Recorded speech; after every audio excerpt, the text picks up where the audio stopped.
So tonight is about basic effigy making. I've had a few discussions recently about this. So the basic idea is you can use clay, you can use plant material, you can use more or less anything really that you can get a vague shape out of. I have a variety of ones here. This is a healing one. This was meant to be a healing one for somebody. This kind of was to bind somebody from doing unpleasant stuff. Again, this is another healing one. So we have ones made out of, this is out of just air dry clay. This is out of another type of clay. This is actually out of wax. Now we will go into detail this when we do some folk magic workshop stuff, but just because there's been a number of inquiries recently, I thought I would go through the basics. So the basic thing is you get your piece of clay, and for the purposes of this I'm just going to use some air dry clay. Get yourself a lump of decent, relatively decent size, and obviously we're not having to do perfect shape or image. It could be as simple, as crude as you like. But just try and have a vague idea of the person that you're making the figure of. If you have some material like some hair to include into the figure, that's better. You know, nails, blood, whatever, any personal things that you can get is quite useful. And just quickly mould a basic shape. You can go into more detail. As you know, I do like making sculptures that you don't need to be that precise when you're doing effigies, and also effigies freak out people a lot. To the popular mind they're all about nasty evil things, which is not actually the case. The primary reason I make effigies is actually as healing tools with some of the people I work with. And I've had some very good results, and as I know some of you that have done this, I've had also some useful results. But going back to not making them too identifiable, this is sometimes good because obviously if you're doing this for somebody, or if people see them, they might freak out. I mean, ideally you should always ask permission for healing. Obviously you're not going to ask permission for curses, but as I said, as most of you are aware, I don't tend to judge people. I'm teaching, and the way they use the knowledge they gain from me is down to them. But I don't encourage cursing, because there's always lots of complications to curses, and there's much simpler ways of dealing with adversaries normally. So we have a basic shape. Now, this is the important steps. Ideally, if you can, use forms. I thought I had some forms here, but looking in my bag of tricks, I don't appear to have any. So it's something I need to go and collect quite soon. So what you do if you're doing a healing figure is, with preferably rose forms, but place them in the areas where you're doing the healing before you name it. This is the important part. So we're going to say somebody here has got migraine, ongoing migraine issues, so we're going to place it in the head where they usually present the problem. Then the next important stage, which differs from what a lot of people do, is all our figures must have a mouth, at least a mouth, or an opening for a mouth, and they should have a cavity in the chest where the heart will go. And for the purposes of these figures, I use either hawthorn berries, because of their association, which obviously we will get to when we do the herbal workshop. So I use hawthorn berry and put it into the chest cavity. Again, it's very important that you're doing this before you name or baptize the figure.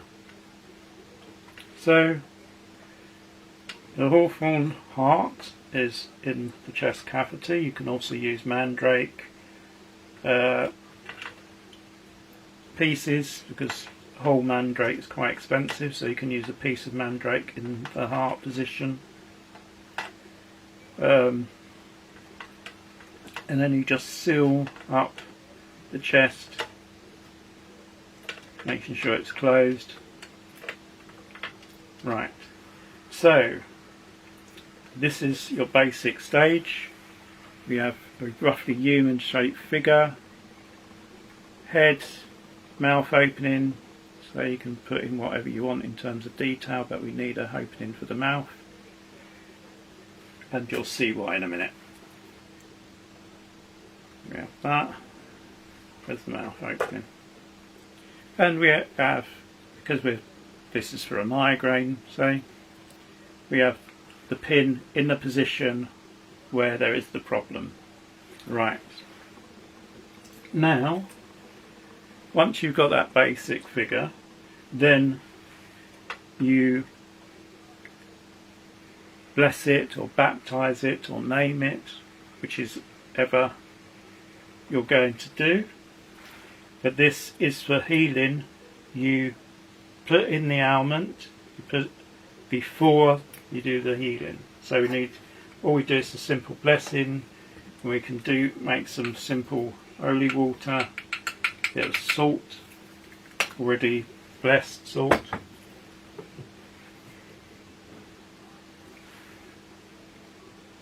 and some drops of holy water to go in with the salt. And then, depending on your belief system, you can go, I exercise the creature of salt, pure and cleanse this water, so you may bless and protect or name this figure. You can use anything basically. I mean, I don't, to be honest, use that. I usually just use an anointing oil that's made out of a mixture of herbs.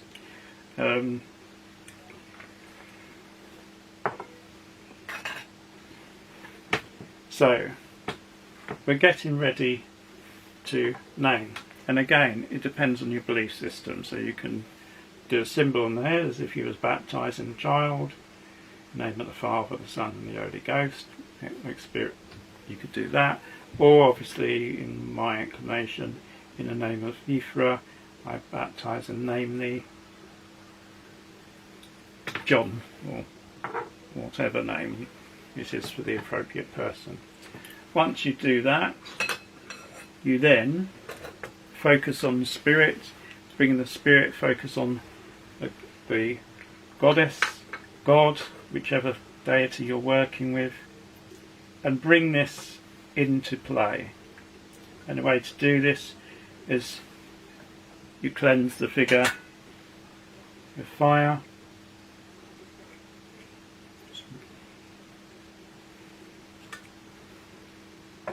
You've already used water with the incense, with the baptizing. You use salt for the earth, and then we should have some incense going. It's gone out.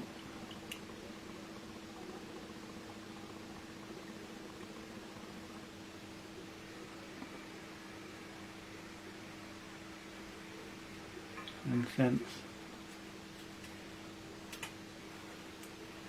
And then we cleanse the figure with incense as well.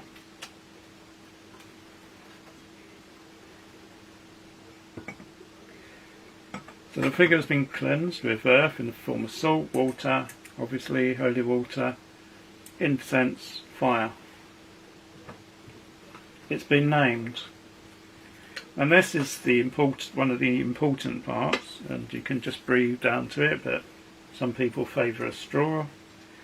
Is that you focus in your mind the image of the person, breathe in and being in the state you want them to be, so healed, better, whatever, depending on your inclination. And then with that in your thoughts, you take a deep breath, and in your deep breath you're imagining energy of life, the spark of life, igniting in this figure, connecting to the energy of the person. And then a slow, deep breath into the figure.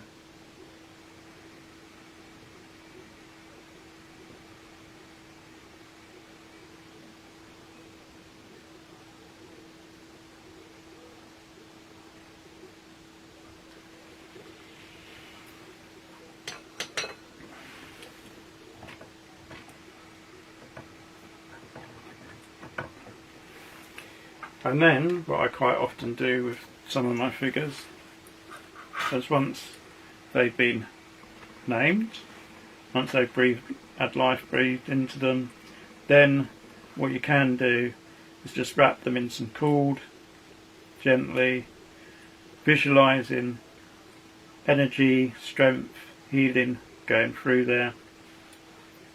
And then normally what I do is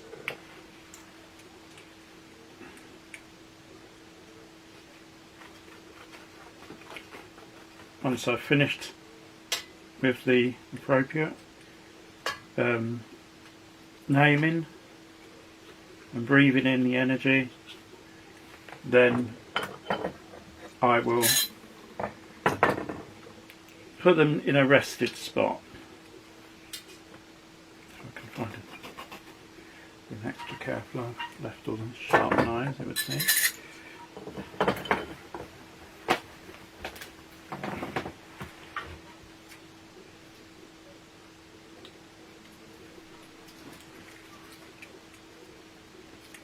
So we will put this figure to one side, and then for the first week, every day, spend a little time working on the person for a healing. You spend some time working, giving some energy, call upon the gods, goddesses, whatever you do to promote healing on this person, and do that every night for the first week. Thereon, which is a long-term thing, then you can do it once a week. Normally if you're using thorns, what you will find is if it's working, is that the thorns will slowly start to extract themselves over a period of time, depending on the severity. However, if you're using pins, at the end of each week, you gently twist anti-clockwise and slightly move them out until after about a month, by which time you should be able to remove the pin. And hopefully the person will be healed, and then you just fill the hole with some more clay and smooth off, and then just sit it in a resting place. Once you feel the doll has done its work and you want to dispose of it, usually what I suggest is it's just buried into the earth or put into a river where it will disperse with no negative impact on the person. Right, now for a curse, as I say, I always should show both options, because that's the way I was taught and that's the way I will teach people I work with. Now for a cursing doll, the only real difference is the way you do things. So you have our figure, again, doesn't really matter, and I'm not really going to make this look like anybody for obvious reasons. So this is just going to be a stick. I mean, there is temptations for certain people in the world at the moment, but we're not doing that. So this is just a basic shape. With a basic shape, similar as before, a mouth, chest, opening, put in the heart, which in this case is I'm not going to make this a live one, so I'm not going to actually put anything in there. So just put in the berry or mandrake into here. I mean, if you're going really old school and you're in that inclination, people used to put birds' arts and stuff into the effigies that were for cursing. But I wouldn't encourage that because I'm a vegetarian and bird lover. But that's how traditionally they would have been done. And also for cursing, there is obviously the idea of using graveyard clay. There's to be honest, no real benefit from that. But you know, some people, I know certainly one black witch that I used to know quite well, and she used to get clay from graveyards. For healing ones, I sometimes use clay from One Tree Hill or similar site. I haven't harvested any recently, but I still have a small amount. I will top up my harvest when I next go up there. So we have the figure, and the difference here, as I said, what we do, we empower it, cleanse it, so through fire, through incense, and again we name this figure, so the man with no name, and we do it in the name of whichever god, goddess we incline to use. Now at this point we breathe in to activate it, and again we're thinking of the person, but we're thinking of the person in the way we want them, whether it's, you know, bound, tired, exhausted, stopping them doing unpleasant things to other people, which is usually the only reason I'd be involved in negative ones. And we blow in, thinking all the intentions that we want to carry through to the figure.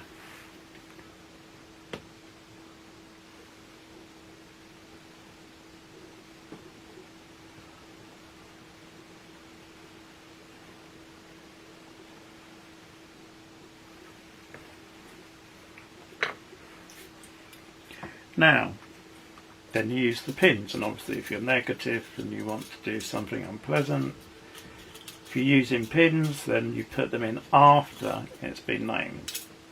Yeah, because the thing is, you're trying to inflict things, you're trying to put things into the person, whereas with the healing one, you're trying to remove existing problems, existing pains. That is why it's very important with the healing one to put the pins in, do all the base work before you name it and activate it with the breath.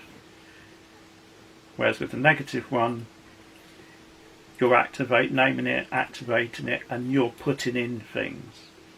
So, you know, you might stick in their heart if that's your inclination. Whatever, really.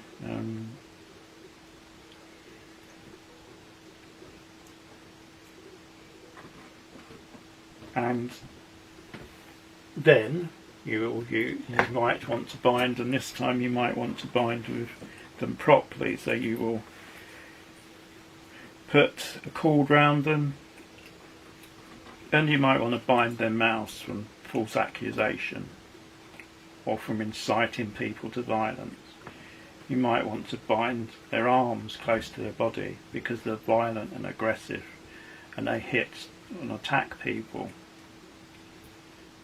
You might want to bind their legs to make them not physically necessarily mobile, but to reduce the damage they can do to others, to keep them in their place.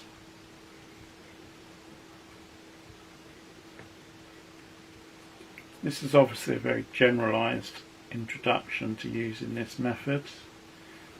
We will be going into some detail much more detail when we actually do a practical folk magic group session, where we'll look at use of herbs, colours, much more detailed energetic work. But this is the basic way of doing the effigies that I use.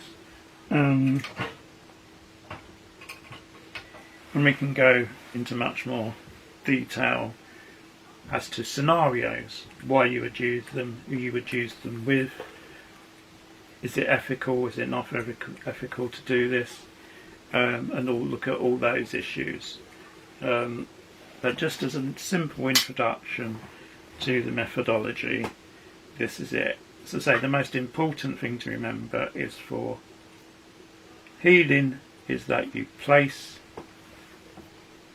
the ailment in first, then name it, bless it, and then, as I say, over the period of weeks gently tweak the injury so it's gradually moving out of the body. Not quickly. You shouldn't do it quickly, because that can cause energetic trauma to the person that you're helping.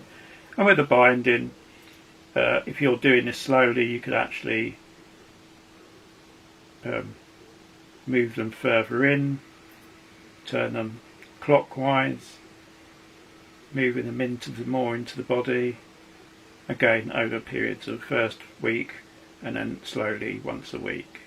And obviously with this one you'll be putting all the negatives, the reasons you're doing it, etc. in your thoughts when you're having that contact with them.